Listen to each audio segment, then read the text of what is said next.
यूं तो हुकूमत हिंद ने देश के सभी शहरियों की तरक्की और आसानी के लिए बेशुमार स्कीमें चला रखी हैं, जिसमें सबसे ज्यादा तवज्जो सरकार समाज के गरीब और कमजोर लोगों को दे रही है। इसी जिम्न में सरकार ने आईटी के मैदान में कॉमन सर्विस सेंटर्स को मजीद मजबूत बनाते हुए देश की ग्राम पंचायतों में टेली लॉ की सहूलत मुहैया कराने का फैसला लिया था, जिसकी शुरुआत सन 2017 में की गई थी। सबसे पहले पायलट प्रोजेक्ट की शक्ल में उत्तर प्रदेश और बिहार की 1800 ग्राम पंचायतों में टेली लॉ का आगाज किया गया था। विजारत कानून के जरिए इलेक्ट्रॉनिक्स एंड इंफॉर्मेशन टेक्नोलॉजी की मदद से शुरू की गई टेली लॉ सहूलत गांव के गरीब और कमजोर तबके के लिए बड़ी कारगर साबित हो रही है। एक तरफ जहां ये गरीबों को मुफ्त में कानूनी मदद फराहम कर रही है, वहीं मुतादिद पैरालीगल वॉलंटियर्स को भी रोजगार फराहम हुआ है। आजादी के अमृत महोत्सव के तहत नवंबर 2021 में कानून और इंसाफ के मरकजी वजीर किरण रिजिजू ने citizens tele law mobile app का आगाज करके लोगों के लिए मजीद सहूलत फराहम की है। इसके तहत paralegal volunteers common service centre के जरिए गांव में मौजूद गरीबों को दरपेश मसाइल जैसे जायदाद, खानदानी झगड़े, दहेज वगैरह मामलात में मुफ्त लीगल एडवाइस फराहम करवाने के लिए उन्हें एक वकील से कनेक्ट कर देता है। ये कनेक्टिविटी वीडियो कॉन्फ्रेंसिंग, मोबाइल या टेलीफोन के जरिए सिर्फ 30 रुपए में कराई जाती है। अगर अर्जी गुजार पसमानदा तबके से ताल्लुक रखता है तो वो अपना कार्ड दिखाकर मुफ्त में ये सहूलत हासिल कर सकता है।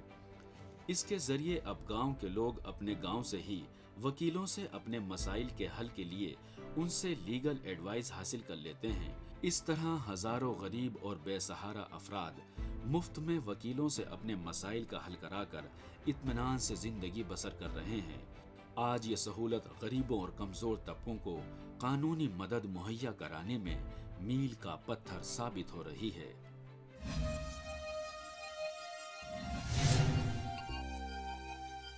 नाज़रीन आदाब, इस्तकबाल है आपका हमारी इस खास पेशकश में जिसका नाम है अपना मुल्क अपना आइन, और मैं हूं आपका मेज़बान मोहम्मद नौमान। नाज़रीन, आज की इस पेशकश में हम बात करेंगे उस स्कीम की जिसके तहत आप मुफ्त कानूनी सलाह और रहनुमाई हासिल कर सकते हैं। जी हाँ, मुश्किल और परेशानी की घड़ी में बग़ैर अदालत जाए और बग़ैर किसी फ़ीस के आप कानूनी सलाह हासिल कर सकें, इसी के लिए है टेली लॉ, जहाँ पर आपकी मदद के लिए होते हैं वॉलंटियर्स। आखिर क्या है ये स्कीम और किस तरह आप इससे फ़ायदा हासिल कर सकते हैं, आज की इस पेशकश में हम ये जानने की कोशिश करेंगे। और इस पर बात करने के लिए हमारे साथ स्टूडियो में मौजूद हैं दिल्ली हाई कोर्ट के मारूफ वकील जनाब विक्रांत चौधरी साहब। आपका हमारी इस पेशकश में बहुत बहुत इस्तकबाल है। Thank you. विक्रांत जी, जब हम इस टेली लॉ की बात करते हैं, आखिर हमारे मुल्क में इसकी ज़रूरत कब महसूस की गई और कब इसको लाया गया? हमारे मुल्क में इस लॉ की और स्कीम की बेसिकली ज़रूरत तो बहुत पहले से है, बिकॉज हमारे देश के अंदर आबादी ज़्यादा होने की वजह से जो एजुकेशन लेवल है या एजुकेटेड लोग हैं वो कम हैं थोड़े, और अनएजुकेटेड लोग बहुत ज़्यादा हैं। तो कानून ने, हमारी सरकार ने, मिनिस्ट्री ऑफ लॉ ने और मिनिस्ट्री ऑफ आईटी एक्ट ने मिलकर ये स्कीम लॉन्च करी है 2017 के अंदर। बट अगर इसकी एक्चुअली ज़रूरत पूछी जाए तो वो काफ़ी पहले से, बिकॉज जो आदमी बहुत पिछड़े वर्ग में बैठा है, जिसके पास कानून तक जाने की यही नहीं, जिसको अपने हक के बारे में नहीं पता, तो उसको किस बात पे कोर्ट जाए, किस बात पे कोर्ट ना जाए, क्या उसके साथ गलत हो रहा है, क्या उसके राइट्स हैं, क्या उसकी ड्यूटीज़ हैं पूरी करने के लिए, ये सब जानने के लिए ये स्कीम को लाया गया है। किसी भी मामले में, और ख़ास तौर से जब इंसाफ की बात आती है, जब कानून की बात आती है, तो उसमें सही जानकारी का होना कितना अहम है? सही जानकारी का होना सबसे ज़्यादा अहम है अगर कोई भी मुद्दे की बात आती है तो। जैसे कि आपको भाई किसी रास्ते पे जाना है, भाई आपको मान लो कुतुब मीनार पहुंचना है, तो कुतुब मीनार पहुंचने के लिए अगर कोई आदमी आपको सही रास्ता बताएगा तो आप उस पर सही तरीके से पहुंच पाएंगे। अगर तो कॉमन सर्विस सेंटर जो है वो ये काम करता है कि आपका मसला क्या है और आपको कानून के किस रास्ते पर जाने की इस वक्त ज़रूरत है। जो कॉमन सर्विस सेंटर जो है ये तो फैसिलिटी प्रोवाइड करता है आपको, ये आपको फैसिलिटी देगा वीडियो कॉन्फ्रेंसिंग की, और जहाँ पे वीडियो कॉन्फ्रेंसिंग या टेलीफोनिक कॉन्वर्सेशन हो सकती हो, जो बेसिक ब्रिज जो डेवलप करेगा एडवोकेट के बीच में और एक नॉर्मल इंसान के बीच में, एक लेमन के बीच में, वो करेगा पैरालीगल वॉलंटियर। पैरालीगल वॉलंटियर को अवेयर होना पड़ेगा, उसको थोड़ी सी उसे कानूनी जानकारी होनी चाहिए कि वो थोड़ा सा बता सके कि भाई इसको किस तरीके की क्या प्रॉब्लम है, भाई घरेलू हिंसा की दिक्कत है या इसको फैमिली डिस्प्यूट है इसका, या कोई क्रिमिनल मैटर है किसी का, जो भी है उसको वो बता के, एक टेली लॉ की एक अपनी वेबसाइट है, उस वेबसाइट के ऊपर ये अपना सारा का सारा डाटा डालते हैं। डाटा डालने के बाद कि एडवोकेट, जो पैनल एडवोकेट्स हैं जी। जो हमारे नालसा ने और हमारे डिस्ट्रिक्ट लेवल के जो लीगल एड सर्विसेज प्रोवाइड करते हैं, उनके लॉयर्स को भी फिर उस टाइम पे असाइन किया जाता है, उस पर्टिकुलर फील्ड का स्पेशलाइज्ड लॉयर उसको दिया जाएगा। यानी भाई तुम एक इस टाइम- आदमी एक मसला लेकर के कॉमन सर्विस सेंटर में जाता है, वो वहाँ वॉलंटियर्स के साथ बैठ कर के अपना पूरा मसला बताएगा और उसके बाद उसको एक टाइम स्लॉट दिया जाएगा कि उस दिन उस वक्त आकर के वो वकील साहब से वीडियो कॉन्फ्रेंसिंग के जरिए बात कर लें या फिर टेलीफोन से बात कर लें। इसमें एक चीज़ विक्रांत जी बहुत अहम है, जब हम बात करते हैं इसकी मुफ्त कानूनी सलाह, हाँ जी ये किन किन लोगों के लिए मुफ्त है? जी, अगर आपको स्पेसिफिकली बताऊं तो जो सेक्शन 12 लीगल सर्विस एक्ट के अंदर जो लोग दे रखे हैं, जैसे वुमेन हो गई, चाइल्ड हो गए, ओल्ड एज पर्सन हो गए, को जो बीपीएल से नीचे हैं, जिनके 1 लाख से कम इनकम है पूरे साल की, वो लोग ये तो बिल्कुल मुफ्त में इसमें जाके सलाह ले सकते हैं। पर जो बाकी बच्चे लोग ये ना सोचें कि उनको ये सलाह नहीं मिलेगी, ये बहुत ही नॉमिनल अमाउंट पे, मात्र 30 रुपये, मात्र 30 रुपये के अंदर आप सलाह ले सकते हैं।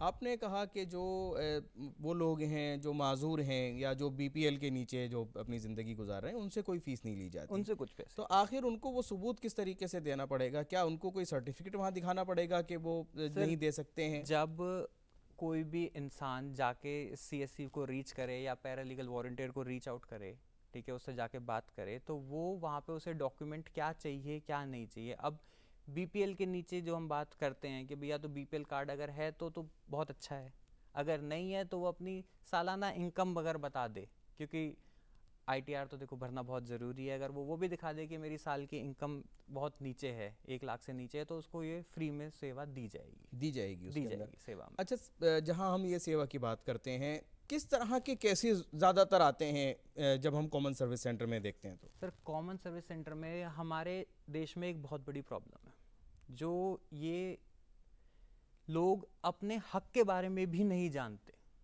उनके साथ किस तरीके का दुर्व्यवहार लोग कर रहे हैं, घर में भी होता है, बाहर भी होता है लोगों के साथ। हमारे यहाँ पे बेसिकली अगर देखा जाए तो क्रिमिनल लॉ तो लोगों को अच्छे से पता है कि भाई इसने मेरे को मार दिया, सर फोड़ दिया, तो पुलिस वाले को बुला लो, काम कर लो। नहीं, और भी तरह के बहुत तरीके के अब्यूज़ होते हैं, जो इकोनॉमिकल अब्यूज़ भी होता है लोगों का, कि कईयों से तो अननेसेसरी के ब्याज के नाम पे बहुत ज़्यादा पैसे लिया जाता है जी। जो साहूकार बैठे हुए हैं पिछड़े गाँवों के अंदर ये काम करते हैं, जहाँ पे इंसान के पास बैंक से लोन लेने के लिए तो कागजात नहीं होते, वो और लोगों से लोन लेने जाते हैं, वो उनसे बहुत ज़्यादा पैसे, यानी शोषण होता है, शोषण होता है, किसी भी तरीके का शोषण अगर मानो, जनरली जो स्वाभाविक तौर पे इकोनॉमिक बेसिस पे, और जो मेंटल अब्यूज़ होता है, क्योंकि प्रेशर भी बहुत होता है लोग, हमारे हिंदुस्तान में मेंटल अब्यूज़, स्ट्रेस को तो काउंट ही नहीं किया जाता इस तरीके से कि ये भी कोई उसका शोषण हो रहा है किसी तरीके से, कि तो किसी को यानी प्रेशर टेली लॉ के जरिए ये कोशिश की गई है, जो इस तरह के शोषण का शिकार हो रहे हैं, जिनके साथ इस तरीके की हरकतें हो रही हैं, वो लोग कानूनी सहायता हासिल कर सकें इससे बचने के लिए। हाँ जी। अभी तक कितने कामयाब हुए हैं हम, अगर हमने इस सेंटर्स को शुरू किया तो? हमने ये सेंटर 2017 में स्टार्ट करे गए। 2017 में जब शुरू करे थे तब तो इनकी गिनती भी कम थी, तो लोगों को पता भी नहीं था, तो पहुंच नहीं पाते थे।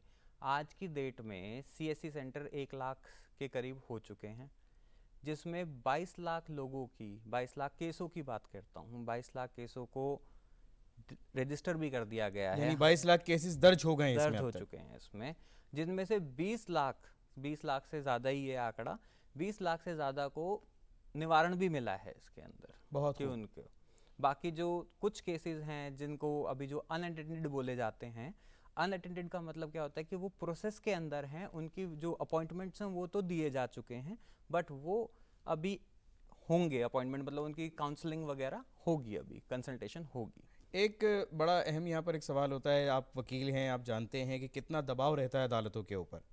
क्या टेली लॉ के ज़रिए हम केसेस की तादाद को कम जो करने का हमारा उद्देश्य था, उसमें भी हम कामयाब हो रहे हैं कि हम उनको सलाह देकर वहीं के वहीं कुछ चीज़ों का निपटारा कर सकते हैं या उसको सही दिशा दे सकते हैं?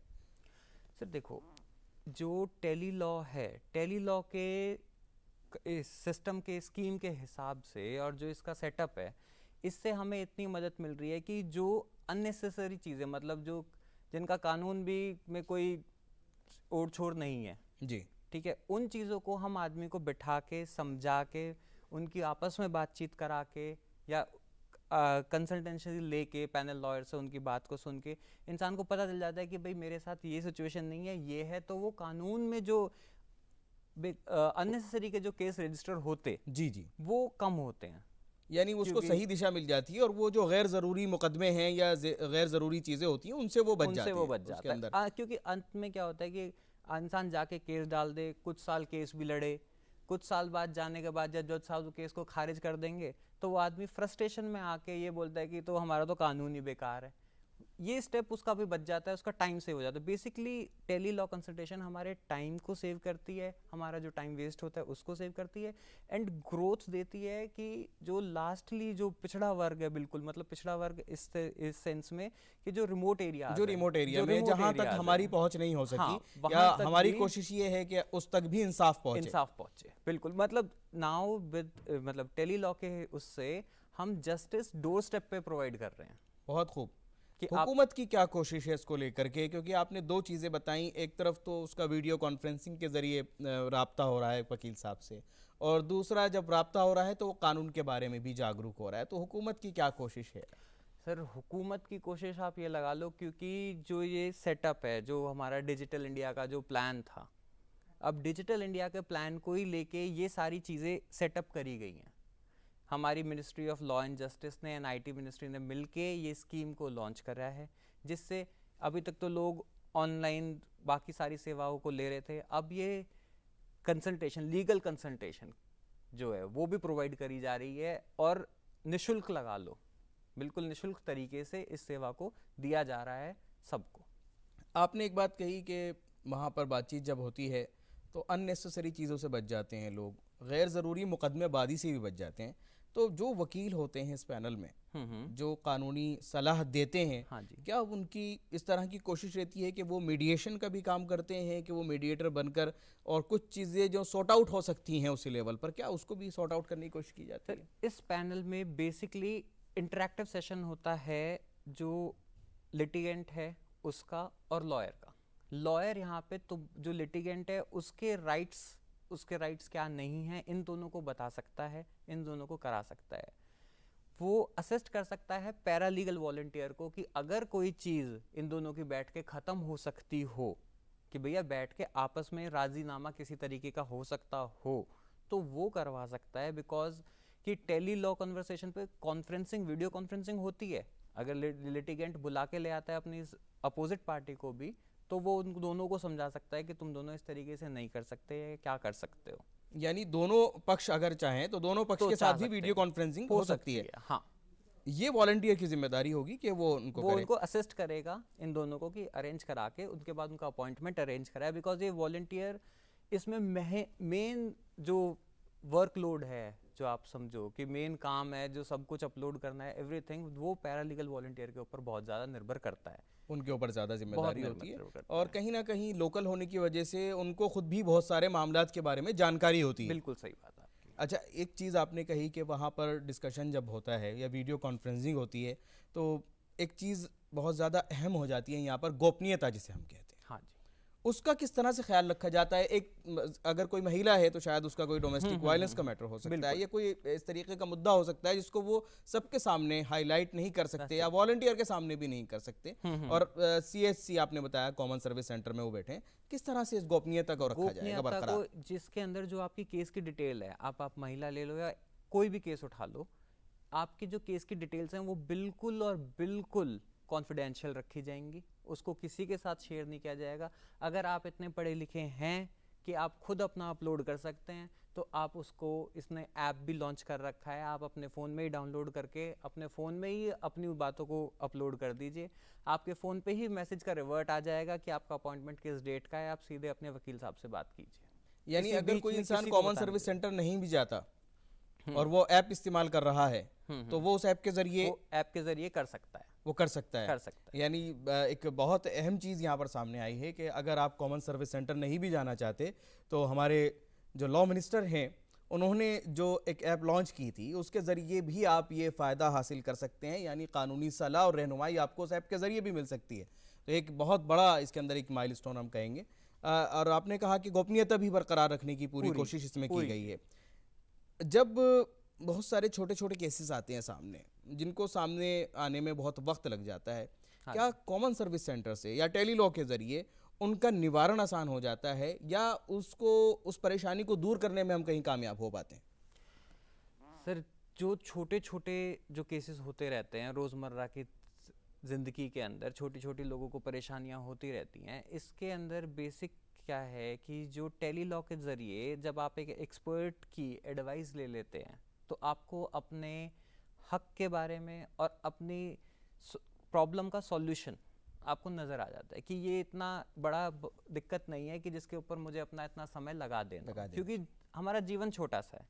अगर हम इस छोटे से जीवन के अंदर ही लिटिगेशन के अंदर जो चीज़ अंत में जाके हमें कुछ नहीं देने वाली, बिकॉज हमें ये पता चल जाता है कि भाई अगर मैं अपने हक के लिए लड़ रहा हूँ तो मुझे ये चीज़ प्राप्त होगी, पर अगर मैं किसी ऐसे मुद्दे पर लड़ रहा हूँ कि मेरे को कुछ अंत में जाके नहीं प्राप्त होने वाला, तो उस आदमी का वहाँ टाइम सेव हो जाता है। जिस तरह कोई अपनी कंप्लेंट के लिए, कंप्लेंट क्या मतलब अपना मुद्दा बताने के लिए वहाँ जाता है, तो क्या उसको कॉमन सर्विस सेंटर में वॉलंटियर को अपना कोई आईडी प्रूफ या कुछ देने की ज़रूरत है, या वो सिर्फ अगर बता भी देगा ज़बान से तो उसको एक्सेप्ट कर लिया जाए? सर, जो वहाँ पे वॉलंटियर जनरली रखे जाते हैं, वो जो उस लोकल एरिया को जानते हैं उन्हीं लोगों को रखा जाता है, अपॉइंट किया जाता है वहाँ पे। अब अगर कोई बंदा बिना अपने आईडी कार्ड या बिना किसी के भी वहाँ चला जाता है और जाके अपनी दिक्कतें बताता है, अपना नाम, एड्रेस, पता, जो जनरल चीज़ें हैं उनको बताता है, तो उनको अपलोड करके वो लोग इनको सॉल्यूशन प्रोवाइड करेंगे। ऐसा नहीं बोलेगा, किसी को इस तरीके से नहीं वापस भेजा जाएगा कि तुम्हारे पास कोई डॉक्यूमेंट नहीं है या तुम्हारे पास ये कागज़ नहीं है, वो कागज़ नहीं है, तुम वापस जाओ। ऐसा नहीं किया जाएगा किसी के साथ भी। आपने बहुत अच्छी बात कही कि जो वॉलंटियर्स होते हैं वो इलाके के ही होते हैं। हाँ। तो क्या इसके ज़रिए, मतलब टेली लॉ के ज़रिए कॉमन सर्विस सेंटर्स जो हैं उनकी भी तो आपने बताया कि तादाद बढ़ी है, क्या कहीं इसके ज़रिए रोज़गार भी जनरेट हो रहा है? लोग जो हैं वो रोज़ी से जुड़ रहे हैं? आपने बहुत अच्छी बात बोली है कि इसके ज़रिए अगर कोई इंसान चाहे तो वो सोशल सर्विस भी कर सकता है और पैसे भी अर्न कर सकता है। वो किस तरह से कमाएगा इसमें? कमाता किस तरीके से है कि सबसे पहले तो जो मैंने आपको बताया था कि जैसे CSC, ये हमारा कॉमन सर्विस सेंटर है, इसके अंदर 30 रुपये आप चार्ज कर सकते हो उन लोगों से जो फ्री के लिए एलिजिबल नहीं है, जो सेक्शन 12 लीगल सर्विस एक्ट के अंदर नहीं आते। उन लोगों से वो 30 रुपये चार्ज कर सकते हैं, वो 30 रुपये उसी के अकाउंट में आएंगे। अब वो कितने लोगों को ये सहायता प्रोवाइड कर देगा, कितने लोगों को वो अपने सेंटर पे बुला सकता है, कितने लोगों को वो हेल्प कर सकता है, क्योंकि हमारे देश के अंदर छोटी छोटी दिक्कतें, छोटी छोटी बातें बहुत सारे लोगों के साथ हो रही है, जो उस चीज़ों को झेलते जा रहे हैं और कहते हैं हमारी ज़िंदगी तो इसी में कट गई, और उनको रास्ता पता नहीं होता कि हमें क्या करना है। नहीं पता कि कैसे करें, क्या ना करें। तो उन लोगों को बुला के उनकी मदद करी जाए।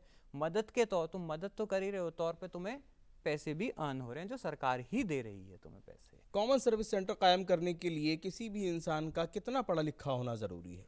सर, कॉमन सर्विस सेंटर को अगर बनाने के लिए उसको बेसिकली तो इंटरनेट की नॉलेज आनी चाहिए, कंप्यूटर चलाना आना चाहिए थोड़ा, कि वो वीडियो कॉन्फ्रेंसिंग कर ले, कंप्यूटर की नॉलेज होनी चाहिए। अब चाहे वो 10th पास हो या 12th पास हो। अच्छा, इसमें कोई ये ज़रूरी नहीं है? कोई ज़रूरी ऐसा नहीं है कि कोई एक बेसिक क्वालिफिकेशन आपको चाहिए कि आपको ग्रेजुएशन, पोस्ट ग्रेजुएशन चाहिए, ऐसा कुछ नहीं है। यानी 10th और 12th भी अगर उसके पास है, 12th उसके पास है, पढ़ना आना चाहिए। एक तो इंग्लिश हिंदी दोनों पढ़ ले अच्छे से, और दूसरा अपना नेट चला ले, वीडियो कॉन्फ्रेंसिंग लिंक्स को ज्वाइन कर ले, अटेंड कर ले उनकी, क्योंकि इनके भी ट्रेनिंग सेशंस होते हैं, पैरालीगल वॉलंटियर्स के भी ट्रेनिंग, इनको भी ट्रेन किया जाता है? इनको भी ट्रेन किया जाता है, इनके सेशंस होते हैं।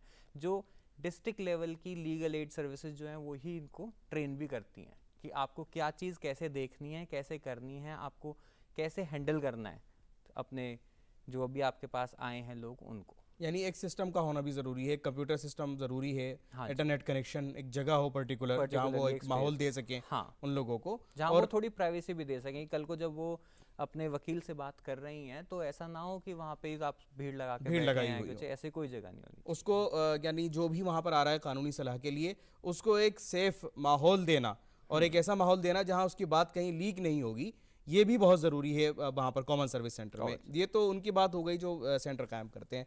वॉलंटियर्स के लिए क्या कुछ पर्टिकुलर क्वालिफिकेशंस है?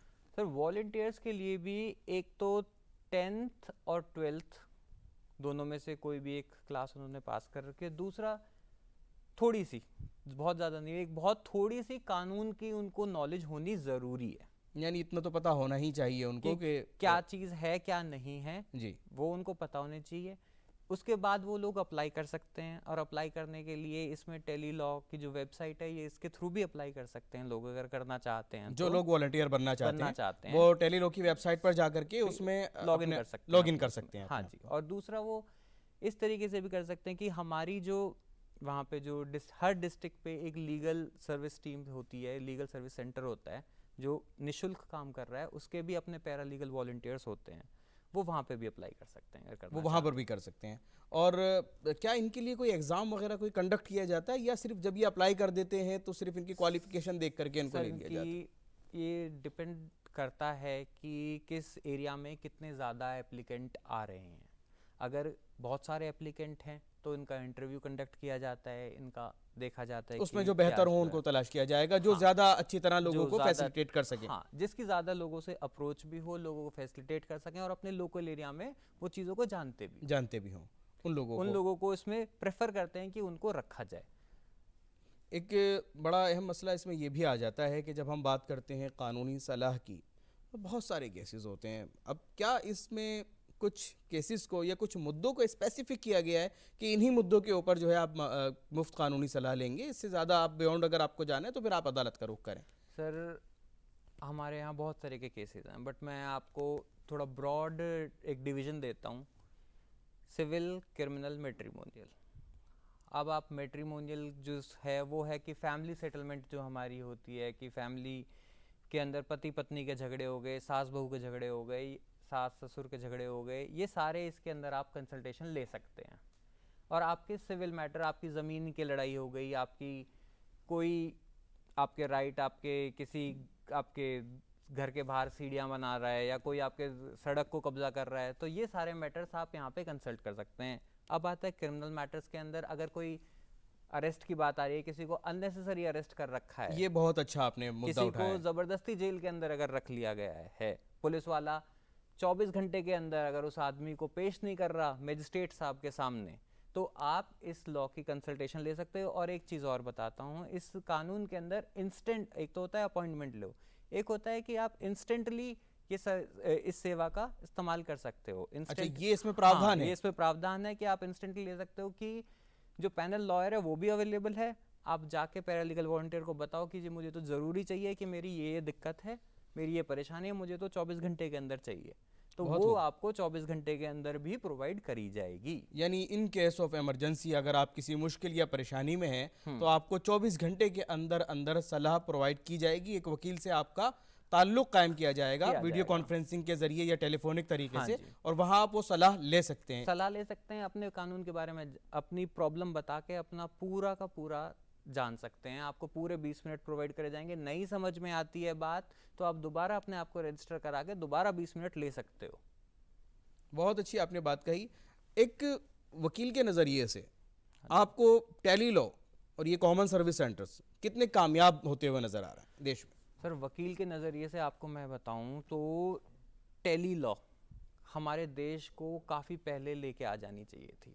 ऑल्दो ये अब 2017 में लेके आ गए, पर ये अगर काफ़ी पहले लेके इसको आ जाते, इस कानून को या इस सेवा को ये प्रोवाइड करते इसको पहले, तो जितने हमारे लोगों को जिनको नहीं पता कि मैं क्या कर सकता हूँ क्या नहीं कर सकता, इवन तो हमारी दिल्ली के अंदर भी ऐसे लोग हैं जिनको नहीं पता कि मेरा क्या अधिकार है, उन सबको ये सेवा मिलनी स्टार्ट हो जाती। अब कम से कम जब से ये सेवा आई है 1 लाख CSC सेंटर्स खुले हैं।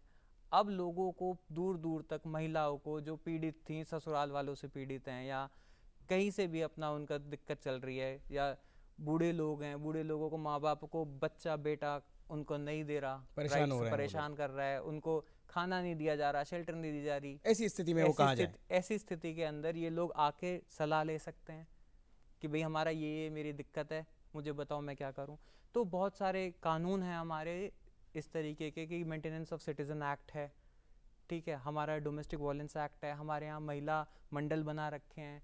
लोगों को इन बारों में नहीं पता, वहाँ पे जो पैनल लॉयर बैठा है वो बताएगा, फिर उसके लिए पैरालीगल वॉलंटियर जो ये बता देगा कि ये चीज़ यहाँ पे है जी, आप यहाँ चले जाइए। बहुत उस बेचारे इंसान को जो इस दर्द से जूझ रहा है उसको एक रास्ता मिल जाएगा कि मैं कहाँ जाके कहाँ अपनी बात बोल सकता हूँ। ये एक बड़ा आपने एक अच्छी बात कही कि इसको बहुत पहले हमारे देश में आ जाना चाहिए था। मोदी सरकार ने कोशिश की और वो उसको लेकर के भी आए। हाँ जी। और पिछले दिनों हमने देखा कि जो हमारे मंत्री हैं, वजीर कानून हमारे, उन्होंने जो एक बाकायदा ऐप भी उसकी लॉन्च की। तो हुकूमत पूरी तरीके से कोशिश कर रही है। हुकूमत की इन कोशिशों को आप कहाँ देखते हैं? कितना आपको लगता है कि जैसे कहा गया था कि कतार में खड़ा हुआ आखिरी शख्स, हाँ जी, उस तक भी इंसाफ पहुंचेगा, उसमें कितने आपको ये कोशिशें कामयाब होती हुई नजर आ रही हैं हुकूमत की जो कोशिश है हमारी? अब आप खुद देख सकते हैं कि 22 लाख केस 2017 के बाद सुनने के बाद, 2017 में स्टार्ट होने के बाद 22 लाख केसों को ये रजिस्टर कर चुके हैं अब तक, जिनमें से 20 लाख की सुनवाई भी कर चुके हैं, बता चुके हैं 20 लाख लोगों को कि तुम कैसे क्या क्या करना है क्या नहीं करना।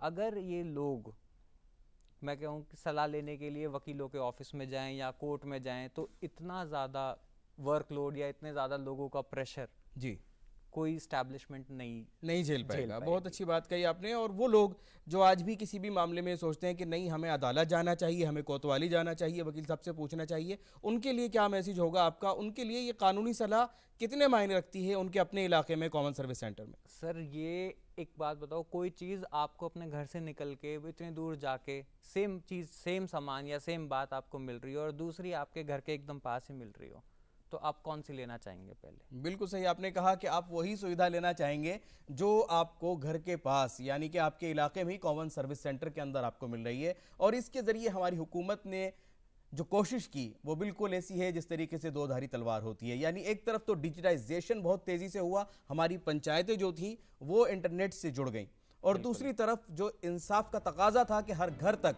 हर चौखट तक इंसाफ को पहुंचाया जाए, उसके अंदर भी हम कामयाबी से आगे बढ़ रहे हैं। मैं बहुत शुक्रगुजार हूं आपका कि आपने हमारे आज के इस मौजू के ऊपर अपने तजुर्बात से रोशनी डाली और लोगों ने ज़रूर इससे फ़ायदा हासिल किया होगा। आप लोग ये जाने होंगे कि किस तरह आप अपने इलाके में, अपने गांव में या अपने ही कस्बे के अंदर मुफ्त कानूनी सलाह और रहनुमाई हासिल कर सकते हैं, और कि वो कौन सा तबका है जिनको बिल्कुल फ्री ये चीज़ मिल सकती है। और जो एक तबका आपने बताया जो फीस देना भी चाहे तो 30 रुपये हैं और वो बहुत कम है। तो आप ज़रूर इस प्रोग्राम से भी फ़ायदा हासिल करें और टेलीलॉ की जो फैसिलिटीज़ हैं, जो कॉमन सर्विस सेंटर है, उससे भी आप जुड़ करके फ़ायदा हासिल करें। उम्मीद है कि हमारी आज की ये पेशकश आपके लिए ज़रूर फ़ायदेमंद रही होगी। हम फिर हाजिर होंगे किसी नए और ख़ास मौजू के साथ। तब तक के लिए हमारी पूरी टीम को दे दीजिए इजाज़त। आदाब।